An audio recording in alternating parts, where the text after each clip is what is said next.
Hello, and welcome to Learning Outcome Leaders, brought to you by Genio. I'm James, and I'm Scott, and on this podcast, you'll know us chatting into higher education professionals who can talk the talk about how they've been there and done it. We'll discuss some of their proudest and most ambitious projects and explore the most effective ways in which they've helped to improve and elevate their students' experience. In this episode, we sit down with Dr. John Bader, author of Dean's List 11 Habits of Highly Successful College Students, to unpack the essential habits of highly successful college students. We dive into the evolving dynamics of a student-parent relationship and share strategies for managing the tricky transition into higher education. Want to find out more? Let's get straight into the episode.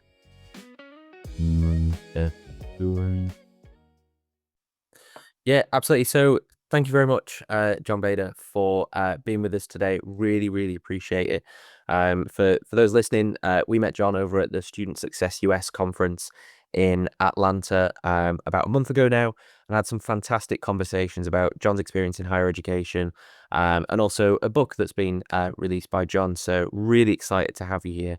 I guess to kick things off, I'd love to hear a bit about your origin story. Tell us what got you into education, why you're here today, and maybe a formative education experience that you had so far in life. James, thank you so much, and Scott too. I'm delighted to be with all of you today and to chat about all the strategies around student success. But to your question, my origin story has kind of a funny uh, twist to it, and that involves a movie. So when I was in college, not to date myself too much, the film Gandhi came out. And as I was watching that film, I realized that I knew nothing about this guy. I had had a reasonable education, good public schools here in the US. I was at that time a student at Yale, so that came with all the self-confidence and arrogance that comes with. Um, and I'm looking at the screen thinking, I don't know anything about this, and shocked that I did not. And so I used the better part of the second half of my education at Yale to learn more about Gandhi and about India. And then I applied for a Fulbright grant to go to India, which I did. And though I had spent time in Europe and was fluent in French, I decided not to go to France, but instead to go to India, which was the singular most important educational experience of my life. Intensely uh, challenging personally and emotionally, intellectually, but I learned so much. It was fantastic, and from that, I was inspired to take on a series of missions throughout my career. Um, some having to do with international exchange. I was very much involved with the Fulbright program, most recently as head of their alumni association, but also the importance of study abroad, which I promoted while a dean at Johns Hopkins, the critical importance of an exploratory approach to higher education. That is to say, you need to put yourself out there, you need to be open to surprise and serendipity. You need to take risks, intellectual and personal, in ways that allow you to discover the real you and discover the real world uh, outside of what you think you know, because really you don't know much. And the world has so much to teach you. So that film and all that followed uh, sort of commanded my attention and my efforts to help students see those opportunities, and when they struggle to realize those opportunities, to help them get through it. First of all, actually, a really small world. When me and Scott were in Atlanta, we went to Coca-Cola World, and in Coca-Cola World is the Oscar that the film Gandhi won. Just Oh, round the corner, and we were like, that's a funny thing to find. yeah. Why is it there? There was no explanation as to why that statue was there. There was no anything on it. We just sort of stood there and went, "Oh, well, random and cool. So it's funny that you mentioned that there. That was a funny coincidence. I personally studied abroad. I did my year abroad Erasmus program in Germany, and I've been a huge advocate for that experience, what that taught me as a human being. My friendship group all of a sudden changed from being my small little town in England to all of a sudden having friends in about 25 different countries. And those experiences that you have are transformative. I met my wife out there, and I'm always been a huge proponent of that. I'd be sort of curious to sort of understand a little bit about the work that you've done on sort of those sort of exchange programs and things like that. What has that work involved so far? Well, there are a couple things involved in that. There are challenges and those who resist those kinds of opportunities for any number of reasons, and you have to kind of work your way through those obstacles. Financial, for example, many people are concerned about how expensive it is to study abroad. Even though in the U.S., mostly financial aid will follow you, even if you take a semester in Italy or Poland or Brazil. Um, but there are a lot of families that are wary about sending students overseas. Family dynamics are really important to educational success. And so if your parents or your guardian is not really enthusiastic about you spending time overseas, that can be a challenge. Faculty can be very possessive about the education they're offering. In other words, if you're, uh, let's say you're a faculty member at Amherst, maybe that's not a fair example because Amherst does a great job in promoting study abroad. But just as an example, you might think that, well, the best education you're going to get is here on campus. We know what the quality is of the programming that we offer ourselves. Who knows what you're gonna see if you go to Germany, say in your case, James. So overcoming some of those arguments and convincing folks that that's worthwhile, really important. That also varies by the kind of student or the kind of person you are. First generation students tend to be wary, especially wary of doing this. Students in the sciences, especially in engineering, find it can be difficult to make room for that in their set of demands and requirements. So this is the there are lots of challenges, but I think as you and I would agree that having moments that are surprising and unexpected, as you would walk through towns in Germany. By the way, Germany is where my father did his Fulbright.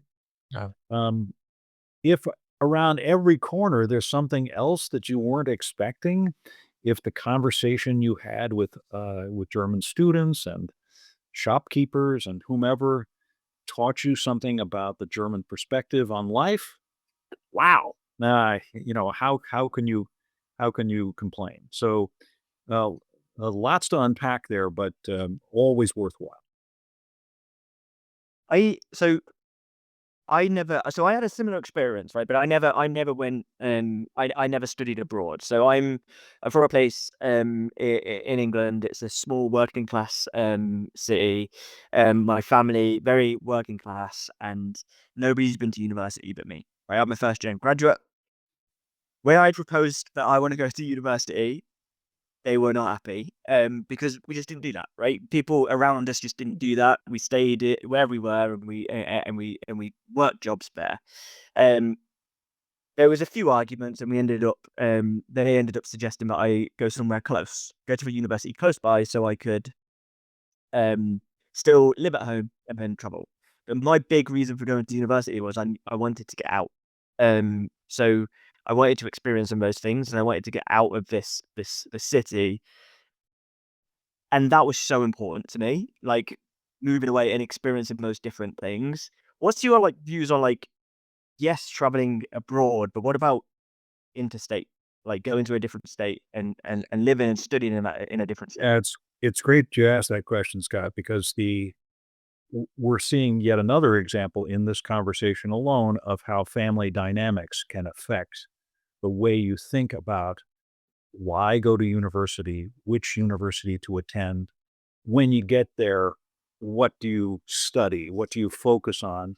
What's important to you? All of those are affected in indirectly by the experience you had growing up, right? So your values, your priorities are built in, and so acknowledging that that's a family dynamic is important.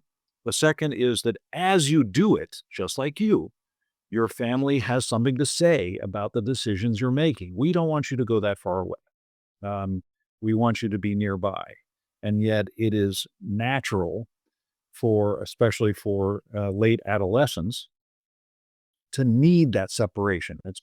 It's cultural, it's biological. You have to start your own life. So there's always this tension. Um, and when it comes to either the decision to go to a particular university or to study medicine or to study sociology or history or neuroscience or whatever, um, these are complicated decisions because they affect your success. They affect your whole attitude about why you're there. If if for example your folks pressured you into being in an engineering program and you were just not good at calculus, well things are not going to go all that well. You're going to either have to work harder to figure out calculus, or you're going to have to figure out some other thing to do, which might have a big problem both with your parents and for your own plans for what happens next. Uh, so all of these, the reason why student success is such an interesting topic is because it's interwoven with all of these factors that make for a complicated brew. Absolutely. I it's funny you mentioned that. So before I did film at university, and before I did that, um did a painting and decorating course to become a tradesman, be a painting and decorator. I lasted 2 weeks. It took me 2 weeks for me to realize that I can't do this. I absolutely can't do this. But the reason why I chose to do that was because people around me did that. That's what people did. So I went and did that, and then 2 weeks in, I was like, absolutely not. Luckily, I fell on my feet, and like I love film, and walked into a film course, ended up doing a film degree. Um, but yes, it is such a like poignant point, right? Is the people around you have a say. How do you help students navigate that conversation with their parents? Or how do you navigate that conversation with parents? Yeah, I appreciate that you're taking that from both points of view because it's a bit of coaching needed on both sides of that conversation. Um, so in the Dean's List book, I have a chapter on the evolving relationship you have with parents. Uh, as a follow up, I wrote a parent's guide to student success, a kind of companion guide for this, and I'm working with clients on this very question. Um, to your point directly, um, on the student side of things, what I'm trying to show them is that there is a kind of gentle transition that needs to take place, uh, and those two words are both important. Gentle in the sense that it needs to be done with kindness and love, uh, that your conversations with your dad over whether you should be taking film classes or not, those can get pretty fraught and angry if his perception is that the film industry is a bad idea, or that's only worthwhile if you blank blank blank. And So being gentle about it is important so that you're effectively teaching your parents about the choices that you see in front of you, how you're processing it, what is it that appeals to you. So rather than getting defensive and saying, "This is my choice, not yours," that sort of angry tone, to take it with more kindness. Um, the second is this importance of learning, which is that both sides need to learn what that landscape is and what the opportunities are, and the meaning of those opportunities. So let's say that I'm really into theater in college, both to study and to perform and maybe do stage work or whatever it is. This is a bit related to your point. Um, your your parents might not really understand what that means or what professional opportunities there are. Uh, on the parent side of things, it's kind of the other side of the same coin. A lot of coaching, a lot of uh, figuring out what are good questions to ask. In my parents' guide, at the end of each chapter is a section I call Around the Kitchen Table.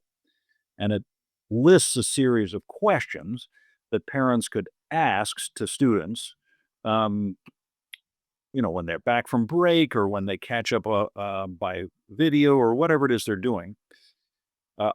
For example, and this might pivot us to another topic, are you seeing any of your friends struggling academically? And what are they doing about that?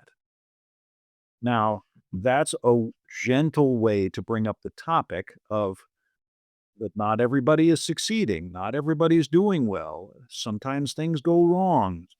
You can get bad grades and marks. These are all things that happen, but you note how I framed that to talk about somebody else rather than, are you struggling? Are you having any problems?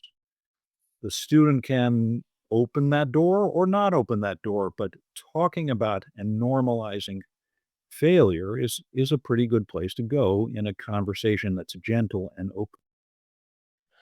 That gentle thing has really stuck out to me because I think it's these conversations that happen can be so transformative for the rest of not just the student themselves life, but also that relationship with the parents. Because if it isn't done in the right way, those relationships can sometimes even end. I've known friends of mine that have had really strained relationships with parents as a result of those sorts of conversations where student has decided not to follow the family footsteps and become a lawyer or go into the family business, and it's seen as almost a betrayal. And I know from my wife's experiences, she's a therapist, and part of the course that she did as part of that talked about this parental relationship and where the parent can come into this. And some of the things that I'd never even thought of as, like, you can have these things of parental jealousy where parents will almost pull their child away from doing the big thing because there's actually an element of, I wish I could have done that. Yeah. Why does my child get that opportunity? And it's such a multi-layered, or it can be such so many different experiences that a child can have, from a pushy parent to one that doesn't want the child to do it for their own. That's a really interesting insight, James. And um, I would say too that parents are struggling themselves with what role they should be playing. It's you're not handed a handbook when you become a father or mother, and you're kind of making it up as you go along. In an early edition of the Dean's List book, I basically was telling parents to back off. That was kind of the main message. And it wasn't really until I had had more experience with college parents and became one myself did I realize that I was not only not being charitable or kind, but I also was being unrealistic. That those kinds of dynamics are there. They've always been there. I mean, the human story is basically a series of conflicts between one generation and the next. Um, and what does it mean to move on? A lot of course, most parents are deeply motivated by their love and concern for the success of their child, making sure that they're happy and and secure, and that life for them will be easier than it was for us. All those things. but you're not exactly sure how to do that, right? And so like, oh my God, you're like, I'm freaking out because my son or my daughter is making decisions I don't understand. The future seems so unclear. Um, she's struggled with this class, or he's had mental health issues that have worried me. Now they're not living here. They're living somewhere else. A lot is going on that I don't see. It's it's tough. So if we're a little more forgiving of each other when these things happen and treat each other with a little more kindness, uh, things tend to work out a little bit better. Yeah, absolutely. And I think about my own experiences, and I remember the first day I got to Germany. My flight had been delayed, so I wasn't able to buy bedding. All the shops were closed by the time I got there. I got to this student flat and I slept on a rolled up hoodie underneath a towel as a quilt because that's all I had. And I remember phoning my parents in tears, being like, "I think I've made a big mistake coming here." And thinking about it now, like what their reaction must have been having me in a different country and things like that must have been incredibly tough. And we talk a lot in our jobs. We talk with a lot of different departments at universities that are so integral to student success, whether that be in accessibility services, where a student is coming into higher education having had a parent be their advocate for the last 18 years of their lives potentially, or they're coming into student success and their parent again has been that main advocate at the school, contacting the school and the teachers for that time. I wonder how you've talked a lot about how we help the students, how we help the parents. Where does that support or sort of the questions come in for the higher education institution themselves, who then almost have to not take on the role of a parent, but also then push the parents away sometimes to give the student that space in higher education to be their own advocate? How do you go about sort of balancing that transition from that high school into education? Yeah, that's a good point on a couple levels. One is the concept of transitions. Um, there are a lot of transitions going on. Some of them simultaneously. The transition from high school or prep school, secondary ed to higher ed. So many different variables are changing. Not the least of which is the attitudes toward learning, uh, the role that faculty play are significantly different from a high school to a college. The transition out of college, of course, is probably even more profound as everybody is freaking out and not sure about what happens next or why. In the case of a lot of students, a liberal arts education is going to result in a career that has security and financial benefits. So there's a lot of that happening. Um, I would say that most colleges are deeply committed. Uh, well, I'll be more fair. All colleges are deeply committed to student success and successful outcomes. They have many reasons to do this. There's a moral imperative, an educational one, of course. And then, frankly, there's a financial one, right? So if you don't do a good job with a student, you'll probably lose that student, and then they're not paying tuition anymore. And now you got to find somebody else to pay for that tuition. It is a cold, hard fact that a lot of higher ed struggles with retention questions in large part for financial reasons. So if suddenly 40% of your third year class disappears, um, what are you going to do? It's also an indictment against the efforts that you've made to keep them there and to keep them happy. So colleges and universities are committed to this. Um, the challenge is the scope and complexity and the size. Well, the scope was exactly what I mean of this. That as students become more uh, complicated, their needs become um, more numerous and more challenging. It's hard to meet those needs. I I was a dean at Johns Hopkins for a long time in advising and academic affairs. And since I've left, there has been just an incredible number of advisors, professional advisors added to the staff. Um, and that's Hopkins' effort to address these needs, and especially the needs of an increasingly diverse student body, that where you get a lot of first gen students, a lot of students who may not be uniformly well prepared for the experience. So they're trying to help them, but they have to hire more staff to do that. That raises the budget and the financial challenges. It kind of goes round and round. Um, but that conference in Atlanta gave you a feel for real commitment to making this work, and yet an ongoing struggle of over actually how to do that. Yeah, what you've just said there brings me to the section of a book which is failing and understanding why. There's a section which you said, I'm gonna quote from a book. Many of the failing college students I've known spin into self-criticism and struggle to pull out. They suffer from depression and other forms of mental illness. A powerful problem.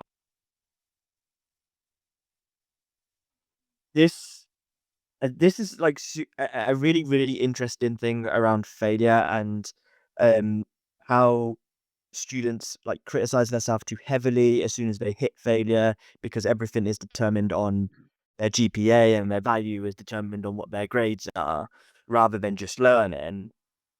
What what are some of the preventative measures that you think could like come into play to help change an attitude perhaps towards like what they put value on, but also let that student know that failing doesn't just mean you're done, you're out. It means that you So can work harder. let's start that answer. A very good question with this problem. All right. So I don't know if you could see my Yep. book cover in the right direction, but it says for college success, right? Mhm. So that word is very problematic. We started this conversation with the word success, um, with the idea clearly that success is a better thing than failure, right? So we're not going to really put on the cover. We're going to talk about failure. Who wants to buy a book with the word failure on it?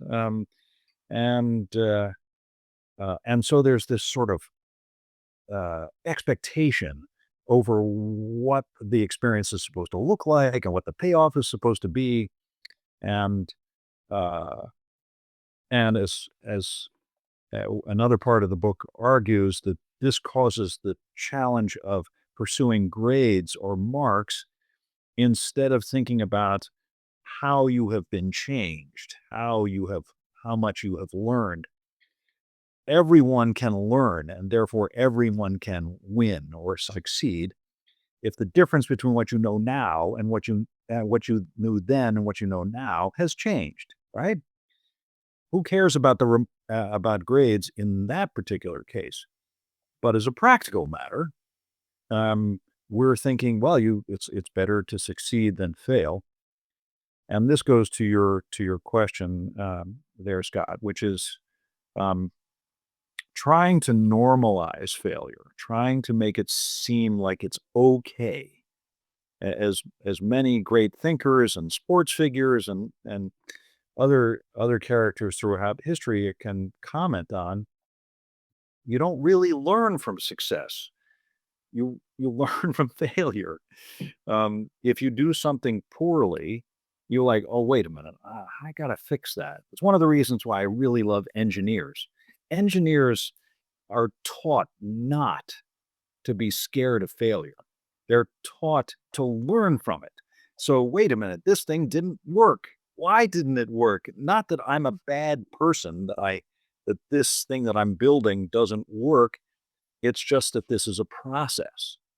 Um, so I think one of the things that higher ed could do better at would be to say, look, it's okay to fail. In fact, it would be really damn boring if all you did was succeed. Um, my final point here is that there is there's failure and then there's real failure. Right. So real failure might fall under the category of caused by serious challenges, financial. Your father loses his job. Um, you get fired from whatever it is that you were doing. Um, uh, uh, your family has mental health issues, or you're now struggling with that yourself. This is where it's not really a good learning experience because it's just life beating you up.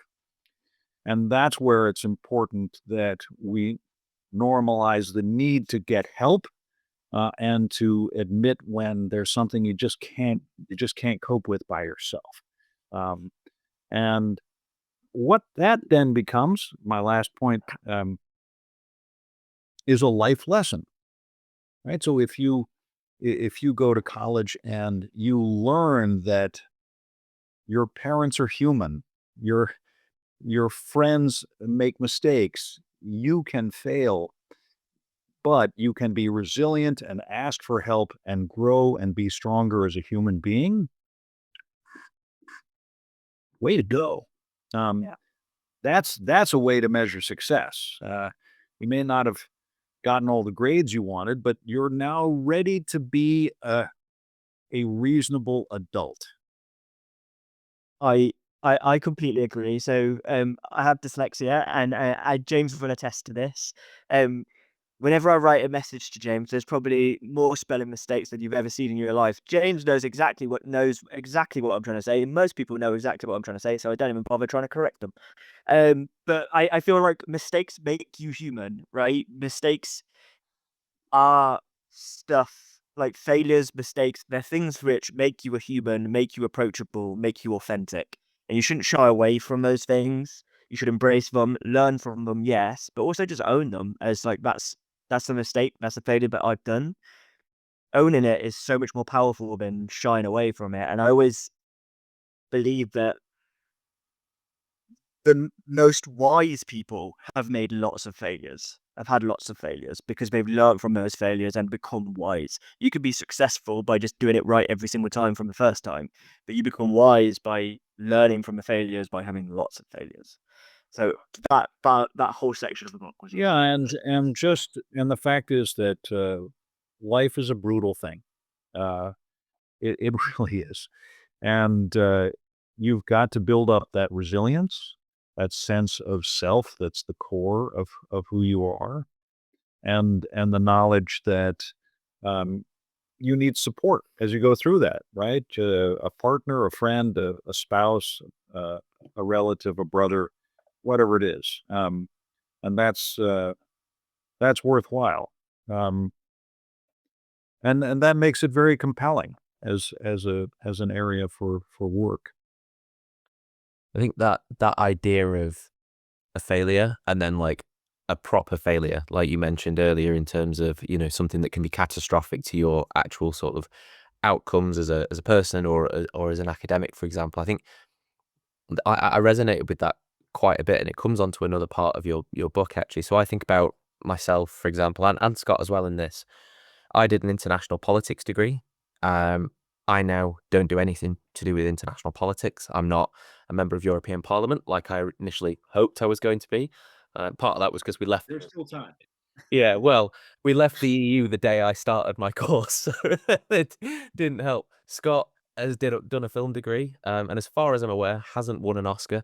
So on paper, we might look at, oh, well, according to the rules of the rules of the road, that is a failure on paper. But actually, what that did is taught me halfway through my degree, I'm not necessarily interested in pursuing this full time. I did a part-time job where I worked selling furniture, and when oh, I really enjoy talking to people, and that's what's brought me into sales. And you can have these sort of adventures through life that on paper might almost seem like a failure because you've not done what the plan is set out to be, but you can end up in something that makes you much happier. And it just made me think about your section of the book that talks about understanding that majors and careers can be um, not the same thing. That actually a major can guide you through your academics, but your career can be in something completely different. I'd love to sort of hear your insights on that. Yeah, I began with the challenge that a lot of students, certainly in an American setting, face, and often at more elite institutions where there's a deep commitment to a liberal education, a kind of journey of the mind, rather than an obvious set of coursework that results in specific marketable practical skills, right? So if you study international relations as you did, you got to think, well, wait a minute, if I'm not a diplomat, what's the purpose of all of this? And that's some of that is matching up reality with expectations. So, in other words, if you say to yourself, "I'd like to study international relations because it's interesting, because having a lively life of the mind is a good thing. If as I move forward in life, I want to remain an engaged citizen. I want to be able to read the newspaper or go online and be a skeptical uh, member of society, somebody who is following what's happening in Russia or Ukraine or um, issues with the EU, etc. I need to be an informed citizen. So that's a good outcome. Yeah. In fact, you could argue that most universities and a lot of smaller colleges, especially here in the United States, were founded for that very reason in order to build a polity, to build a group of people who could become leaders and skeptical voting citizens. Like that's a good outcome. Um, and as you look at today's politics, you got to think, well, why don't you know the different, what Medicare does or the role of health insurance in this situation or whatever? Uninformed citizenry makes sense. I'm now I'll refocus here and to say that if you're if you're more open to what a college experience can teach you, you're going to be less worried uh, about the major you pick and more focused on a set of learning that you want to have and then skills that you want to gain. That major does not have to carry all that weight. So if you major in history or English or philosophy or something, that's going to teach you a lot of really good stuff, but it's not going to teach you everything you need. Yeah. It's just not fair, right? It's like suggesting that one friendship or one relationship will fulfill everything you need personally. So that's why in really great colleges there are opportunities in student groups to lead athletics, to teach you teamwork, um, alumni associations to connect you to people who had the same experience you did and would be happy to help you out and give you encouragement and maybe a first job. Um, so if you think a lot more broadly about the experience and think about what you're trying to sort of cultivate a full life while at university, careers will often take care of themselves. I will say one important caveat is that they still need your help to happen, right? They still need you to be strategic. You still need to be active in researching opportunities. You need to network. Uh, when you post things online, you should do that with employers in mind, not just your randy friends. And all, all of that is important. You don't have to do it all at once because that's kind of overwhelming. But as you sort of think about a 3 or 4 year or more period, you can build up those habits and get yourself ready for a good job. It, it's it's really good to hear that. I think for me, university was integral to me learning how to learn.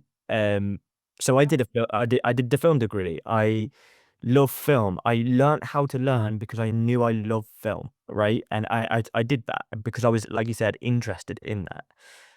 I finished university, tried out doing some film work. Actually, didn't like it. In the real world, didn't like that. But the skills I learned from doing that degree, like knowing how to talk to people, knowing how to network, knowing how to pitch, knowing how to talk through ideas, knowing how to bring a team together and create something, like those skills are universally wanted. Um, and I think, how do you get that across to students? Yeah, that's a good question. Some of that is that will occur to them naturally. So as they just grow older and do more things, they will learn that on their own. Um, a lot of the challenges of academic advising and other forms of counseling is that, as a more experienced person, I can say things to somebody who's young, but are they actually listening? And like, um, if they're listening, are they actually absorbing it in a way that's meaningful and thinking about it? To a degree, yes. Otherwise, my career would really not be very meaningful. Um, but I think it's important to remain positive and encouraging, and to be sure that students know about resources available to them. This is where we can circle back to parents, um, which is that if you coach parents and show parents that there's a good career center, for example, there's an alumni association, uh, there are a lot of networking opportunities that your son or daughter should take advantage of. Um, uh, I'm thinking, for example, of um, as I mentioned, I'm a Yale alumnus. I was just at a gathering to watch the Yale football team play. And there are lots of alums in the room. They're all having fun and having beers and eating and so on. And that's a great opportunity to work your way around the room and say, especially if I were a young new professional, uh, here's a group of older alums who are there because they're still connected to the institution. They love the place. Use that. Go go take advantage of those kinds of things. So it's challenging, and I'll tell you, Scott, the um, one of the most important social conversations that's going on right now is about the utility of going to get a college degree. Uh, and I think that's a healthy conversation because it shouldn't be assumed that everyone should go to university. That's what you should do because that's a lot of time and a lot of money. Um, and you want to be sure that that time and money are well spent. So there are going to be conversations about should you go at all? What should you do when you get there? All of those things are healthy and complicated, but worth exploring.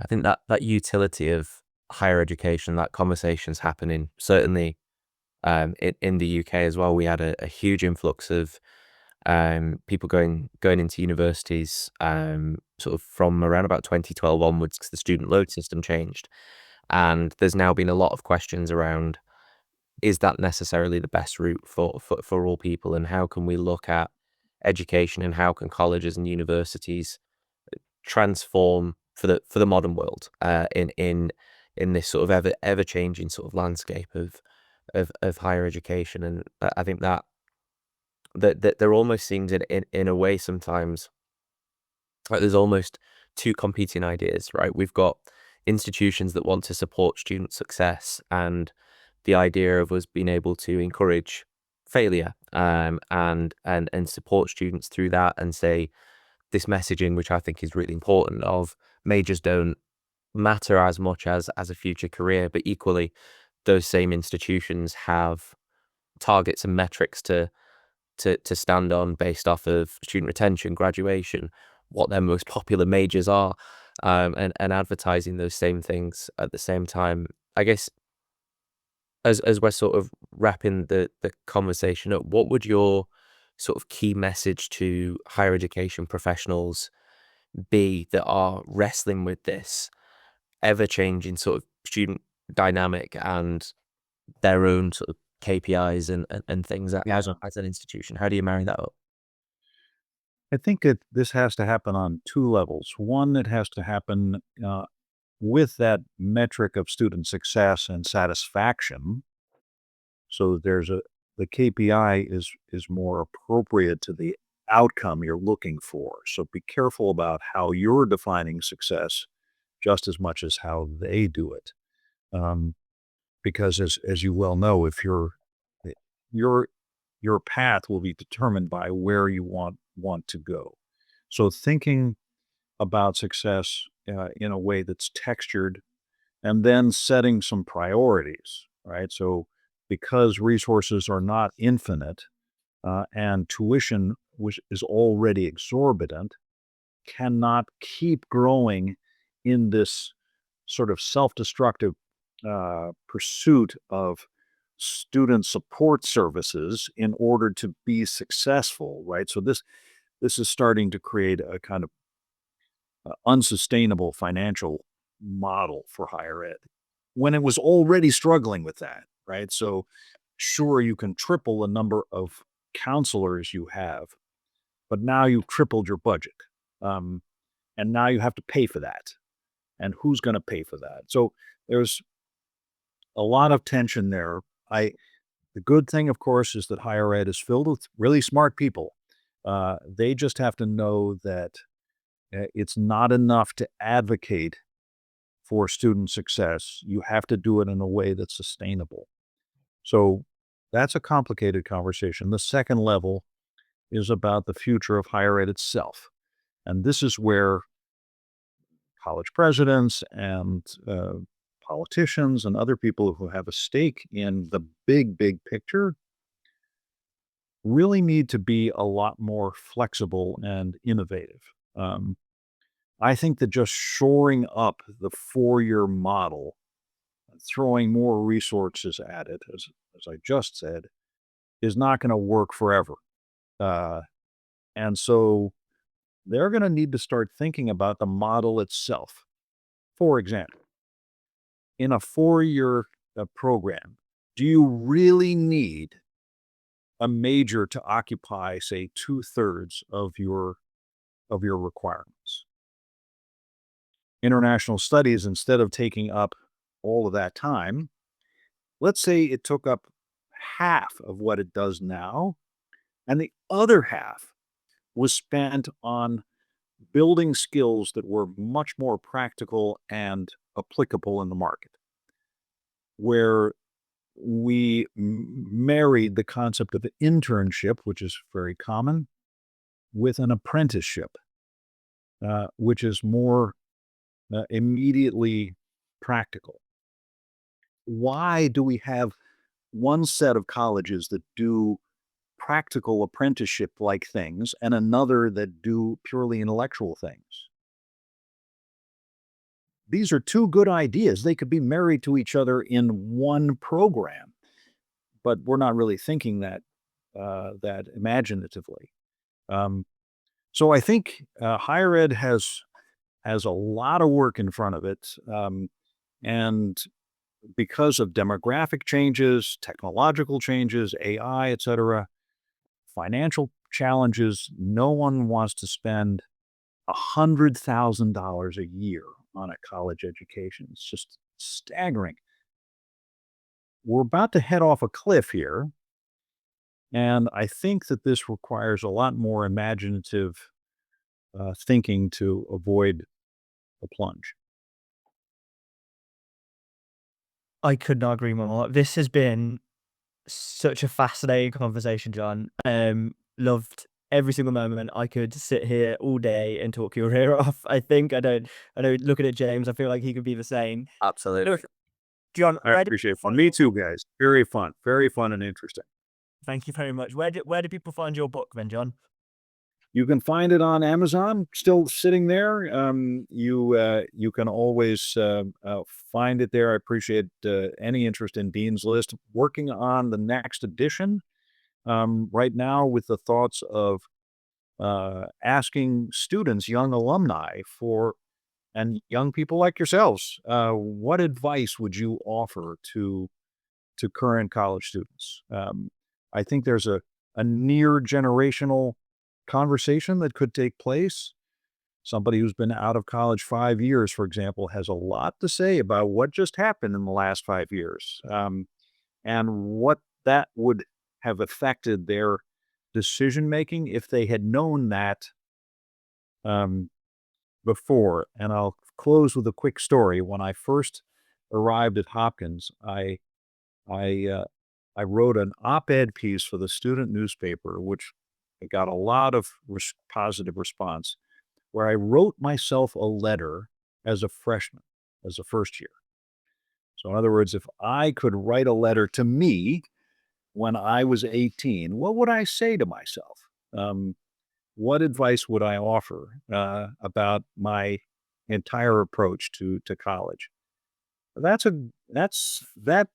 has a lot of appeal for engaging young alums in helping their current students. So I'm looking forward to that. Dean's List, check it out.